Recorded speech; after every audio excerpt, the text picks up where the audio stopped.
परेशान हो कि मेरी खाक आखिर दिल न बन जाए।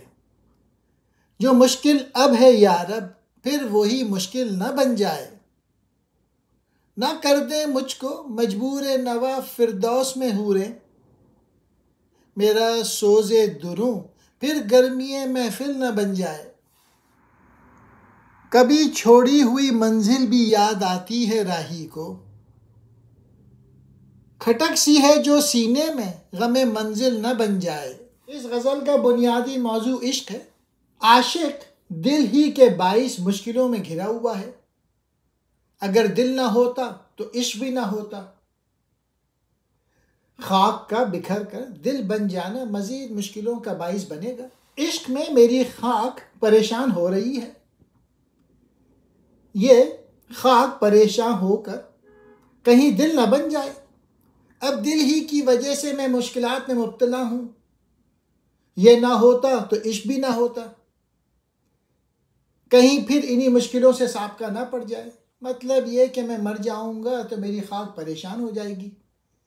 अगर इससे फिर दिल पैदा हो गया तो जो मुश्किल ज़िंदगी में मेरे लिए मुसीबत का बाइस बनी रही वो ज़िंदगी के बाद भी मेरा पीछा ना छोड़ेगी। बहिश्त, जन्नत, फिरदौस की औरतें कहीं मुझे आओ फरियाद पर मजबूर ना कर दे। इस दुनिया में तो मेरे दिल का सोज़े महफिल की रौनक का बाइस बना रहा। बहिश्त में भी यही हालत पेश ना आ जाए।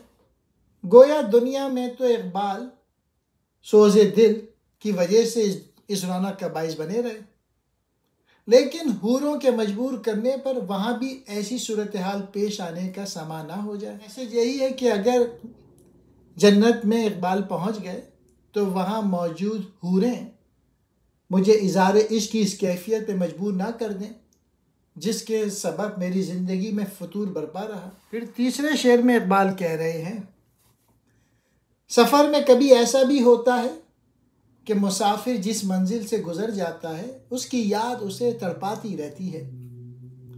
मेरे सीने में भी एक चुभन सी मौजूद है। कहीं ये चुभन छोड़ी हुई मंजिल का गम न बन जाए। अगर ऐसा हुआ तो मैं सफ़र जारी ना रख सकूंगा और गुज़िश्ता मंजिल ही के गम में उलझा रहूंगा। यूँ भी कह सकते हैं कि मंजिल तक रसाई में नाकामी का जो दुख होता है वो मुसाफिर के लिए एक मुस्तकिल खलिश बन जाता है और मंजिल तक पहुंचने के लिए जद्दोजहद में हामिल होता है। इकबाल इस सूरत हाल को अपने फ़िक्र की नफ़ी तस्वुर करते हैं। परेशान होकर बिखर कर खाक कहते हैं मिट्टी को। मजबूर नवा बोलने पर मजबूर फिरदौस कहते हैं जन्नत को। हूरें जन्नत की हसीनाएं, सोज़े दुरूं अंदरूनी जलन।